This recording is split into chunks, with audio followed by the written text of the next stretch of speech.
2 दिन पहले AMD ने अपने बिग नाविक ग्राफिक कार्ड को लॉन्च करा, जो कि 6860, 800XT, 6900XT, जो RDNA 2 आर्किटेक्चर के ऊपर बेस्ड 7 नैनोमीटर नोड को अप्लाई करते थे GDDR6। This is not okay. This needs to stop now. AMD ने दिखाया कि हर एक स्लाइड में कि उन्होंने हर एक NVIDIA के फ्लैगशिप कार्ड को हरा दिया गया है। तो ये क्लियर विन है ना, हमें AMD लेना चाहिए। वेल इतना आसानी से ना ही, पूरा वीडियो तो देखो रे बबुआ। You can like the video.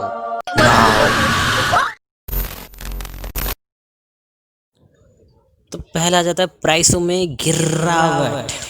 देखिए 3000 सीरीज़ के आने से पहले NVIDIA की जो प्राइसिंग थी उसकी 2000 सीरीज़ के लिए वो काफ़ी सही थी, काफ़ी सही नहीं भी थी, मतलब डिपेंड करता है कि तुमने कौन सा कार्ड लिया है। लेकिन 3000 सीरीज़ के आने के बाद जो 2000 सीरीज़ है उसकी प्राइसिंग काफ़ी गिरने वाली है। और वो क्यों? वो इसलिए क्योंकि जाहिर सी बात है उन्होंने एक ऐसा कार्ड लॉन्च कर दिया जो 2080 Ti के बराबर का है, उससे फास्टर तो नहीं, उसके बराबर का है, वो भी आधी कीमत पर। तो जाहिर सी बात है फिर 2080 Ti का प्राइस गिरेगा, फिर 2060, फिर हर एक कार्ड का प्राइस गिरेगा, चाहे उनके बजट कार्ड्स कोई क्यों ना ले लें, जो कि 1650 से लेके 1660 सुपर तक के हैं, उनका प्राइस भी गिरेगा। और फिर उसके बाद AMD भी अपने प्राइसेस को गिराएगा, क्योंकि उनके जो 5600 XT है, 5700 XT है, उन सब की जो ताकत है वो 2060 2070 के जितनी ही है। और जब उनकी प्राइस गिरेगी तो वो भी अपने उनकी प्राइस गिराएगा। तो ये देखने वाली बात होगी कि कितने कितने प्राइस गिरते हैं। लेकिन फिर ये वजह क्यों है आखिर NVIDIA को चूज़ करने की ये है कि देखने वाली बात होगी वो कितने गिरेंगे। हम ये नहीं कह सकते अभी से कि AMD की ग्राफिक कार्ड की प्राइसिंग ज़्यादा गिरेगी या NVIDIA की ज़्यादा गिरेगी।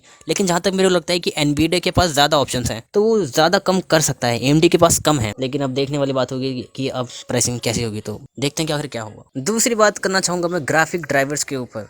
हम सब जानते हैं कि AMD के जो ग्राफिक ड्राइवर्स होते हैं वो शुरुआत में जो आते हैं वो बेकार होते हैं, ऑप्टिमाइज नहीं होते, गेम्स क्रैश करने लगते हैं। बहुत ज़्यादा बेकार तो नहीं कहूँगा, लेकिन हो जाता है ऐसा आम तौर पे। जितना भी अब तक की हमने सीरीज़ देखी है उनके साथ तो ऐसा बहुत ज़्यादा हुआ है। अब जो आएंगे उनका तो हमें नहीं पता, हो सकता है कि बाद में जाके उनके जो ग्राफिक ड्राइवर्स आएंगे वो और भी ज़्यादा अच्छे हों, या फिर हो सकता है कि आए ही ना, शायद यही इतने ऑप्टिमाइज हों कि ज़्यादा अपडेट की ज़रूरत ही ना पड़े। लेकिन पहली बार AMD इतनी ज़्यादा ताकतवर ग्राफिक कार्ड को लेकर आ रहा है तो चांसेस तो मेरे को बहुत ज़्यादा लग रहे हैं कि उनके गेम क्रैशेस हो सकते हैं जो भी AMD के ग्राफिक कार्ड्स को यूज़ करेंगे। ऑन द अदर हैंड अगर हम NVIDIA की बात करें तो उनके साथ ऐसा इतना ज़्यादा नहीं होता। NVIDIA के अगर हम ग्राफिक ड्राइवर्स की बात करें तो वो ज़्यादा अच्छे होते हैं, ज़्यादा स्टेडी होते हैं, ज़्यादा स्टेबल होते हैं। हालांकि जो अभी के जो ग्राफिक कार्ड जिन्होंने लिए थे RTX 3080 वगैरह, उनके गेम क्रैश हो रहे थे तो वो एक टेक्निकल डिफिकल्टी थी जो शायद से आपको समझ ना आए, तो मैं समझाना भी नहीं चाहूँगा। लेकिन ड्राइवर्स की कोई गलती नहीं थी। ड्राइव्स हाँ भले वो नए लेके आ गए और थोड़ी सी बात किया जो थी वो टेक्निकल जो चीज़ें थी वो भी उन्होंने सही कर ली, लेकिन हाँ ग्राफिक ड्राइवर के मामले में NVIDIA का अपर हैंड है AMD के ऊपर। And the third thing is RTX ray tracing. Ray tracing के बारे में अगर मैं बताऊं तो ये बस एक ग्राफिकल फीचर है जो रिफ्लेक्शन को और ज़्यादा बेहतर बना देता है रास्टराइजेशन मेथड के मुकाबले। और NVIDIA ये लेके आया था पहली बार अपनी 2000 सीरीज़ के साथ, जिसमें उन्होंने अपने सारे 2000 सीरीज़ के कार्ड्स के अंदर रे ट्रेसिंग का ऑप्शन दिया था। और रे ट्रेसिंग ऑन करके आप अपने गेम को और भी सुंदर बना सकते हो, काइंड ऑफ। और अब NVIDIA अपनी 3000 सीरीज़ के साथ रे ट्रेसिंग भी लेके आ गया है। और जाहिर सी बात है ये उनकी second generation of graphic card है जिनके अंदर रे ट्रेसिंग सपोर्टेड है, तो वो ज़्यादा ऑप्टिमाइज्ड हैं, वो ज़्यादा बेहतर एफएस देंगे आपको पिछले जनरेशन के मुकाबले। और इसलिए ये एक डाउन साइड आ जाती है AMD के पास, क्योंकि यही पहली जनरेशन है AMD जो लेके आ रहा है अपने ग्राफिक कार्ड के साथ रे ट्रेसिंग को। और वैसे भी उन्होंने कोई रे ट्रेसिंग वाले बेंचमार्क तो दिखाए नहीं जो उन्होंने कह रहे थे। And it is the competition, मतलब जो भी कहते हैं the competition is this what है। उनको कोई ये बताओ भैया कॉम्पिटिशन के पास रे ट्रेसिंग भी है, उसके बेंचमार्क में तो दिखाओ। लेकिन उसके बेंचमार्क तो इन्होंने दिखाई नहीं। इसका मतलब ये है कि वो अपनी हार मंजूर करते हैं रे ट्रेसिंग के मामले में अपने कंपटीशन से। और हो सकता है क्या पता कि जो 6800 है वो कम पावरफुल हो 3070 से RTX के मामले में, आई मीन हु नोस।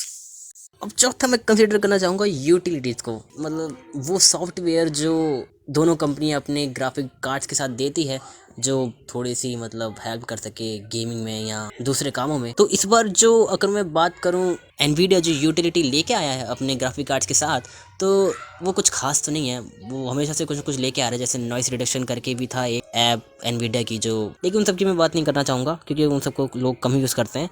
इस बार जो NVIDIA लेके आया है वो है NVIDIA ब्रॉडकास्ट। और ये ऐप एक हिस्ट्री मेकिंग ऐप है। अगर मैं सच में बताऊँ तो ये मतलब क्या करती है कि अगर आप कोई भी RTX सीरीज़ का ग्राफिक कार्ड लेते हो NVIDIA के लाइनअप से, और अगर आप स्ट्रीम करते हो किसी कैमरा के साथ अपनी किसी लाइव स्ट्रीम में या फिर जो भी आप अगर अपना वीडियो बनाना चाहोगे तो वो क्या करेगा, अगर आपने एनवीडिया ब्रॉडकास्ट ऐप इंस्टॉल करी और उसमें ऑप्शन आते हैं कि आप अपने बैकग्राउंड को रिमूव कर सकते हो। और अगर आप इसकी वीडियो देखना चाहो तो आप यूट्यूब के अंदर बहुत सारे हैं, आप देखो और आपको पता चल जाए कि एनवीडिया ने कितना तगड़ा काम करा है।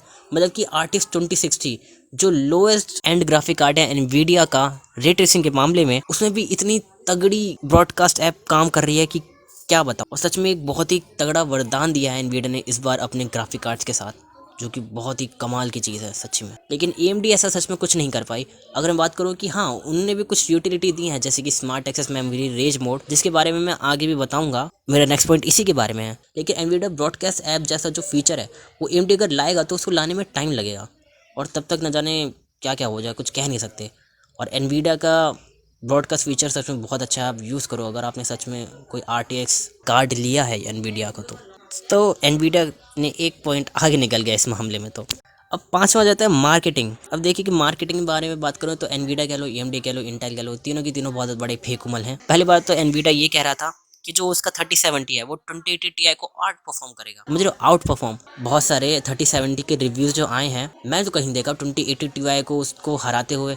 रे ट्रेसिंग के मामले अगर मैं बात करूं तो थोड़े से मेजॉरिटी ऑफ गेम्स में वो थोड़ा पीछे छोड़ देता है 2080 Ti को। लेकिन अगर हम सिंथेटिकल बेंचमार्क्स को देख विदाउट रे ट्रेसिंग तो उसके मामले में कहूँ तो 2080 Ti बेहतर है 3070 से। तो पता नहीं उन्होंने क्यों कहा था, उन्हें रे ट्रेसिंग मामले में कहा था, तुमको ये बताना चाहिए था। लेकिन वही बात है ना। अब जहाँ की बात करें हम AMD की, तो AMD ने जितनी भी स्लाइड दिखाई हैं, अगर आप वहाँ पे देखो, अगर आपने पुराना वीडियो देखा हो तो मैंने वहाँ पे बताया भी था कि उन्होंने उसमें स्मार्ट एक्सेस मेमोरी या रेज मोड या दोनों को ऑन करके दिखाया है। तो मतलब ये है कि अगर आपने AMD के 5000 सीरीज का प्रोसेसर लिया हो, AMD के 6000 सीरीज का ग्राफिक कार्ड लिया हो, तो अगर आप दोनों चीज़ों को एक्टिवेट करते हो तो आपको उतनी परफॉर्मेंस मिलेगी या नहीं मिलेगी ये हम नहीं कह सकते, उनके मुताबिक मिलेगी। लेकिन फिर भी हम मार्केटिंग के ऊपर कोई डिबेट करेंगे तो उसके ऊपर कितने घंटों का वीडियो बन जाएगा, कुछ नहीं कह सकते आखिर क्या मतलब है इसका। हाँ, हालांकि हम एनवीडिया पे बहुत ज़्यादा भरोसा नहीं कर सकते, लेकिन अब हमने देख लिया 3070, 3080, 3090 को, तो अब क्या करें। हाँ, जैसे कि 3090 जो उन्होंने होस्ट बनाए थे 8K 60 FPS, अब 60 FPS आपको कहाँ मिलेगा? 60 FPS मिलेगा आपको CS को जैसे गेम्स में, CS को में चलो आप मान लो 80-90 मिल जाएगा, एपेक्स लेजेंड्स में मिलेगा, डूम इटर्नल में मुश्किल से मिल सकता है आपको 60 FPS। मतलब थोड़ा सा टाइम लगता है 60 FPS में अगर उसमें चाहिए तो।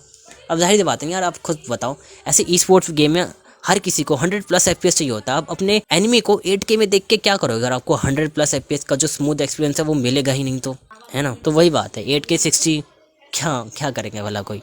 तो यहाँ पे भी एनवीडिया आगे निकल जाता है AMD से। तो गाइस, इसी के साथ आज का वीडियो ख़त्म हुआ।